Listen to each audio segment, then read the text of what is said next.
वो खुद जो लगा रहे हैं तो वो तो और बुरा है ना। मैं तो बात उसकी कर रहा हूं कि जो नहीं लगा रहे, खुद ब खुद चीजें आ जाती है, उसकी मैं बात कर रहा हूं। और जो खुद ही मतलब गुनाह जारिया का काम कर रहा है, खुद ही बना रहा है और खुद ही उसको आगे वो कर रहा है, तो खुद मुजरिम है। तो सबसे पहले अपने जहन साफ करे, उसके बाद जो है इसको साफ करे। ऐसी चीज क्यों, म्यूजिक के अलावा क्या नहीं चलती क्या वीडियो?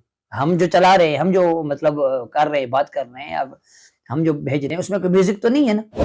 तो म्यूजिक नहीं होगा, आपकी बात अच्छी होगी तो सारे आपके सुनेंगे, लाजिम तो नहीं है। अब ये शऊर है हमारा कि हमने नक्शियात हमारी है कि हम अगर म्यूजिक नहीं डालेगा तो कोई नहीं देखेगा, देखे ना देखे उसकी मर्जी है।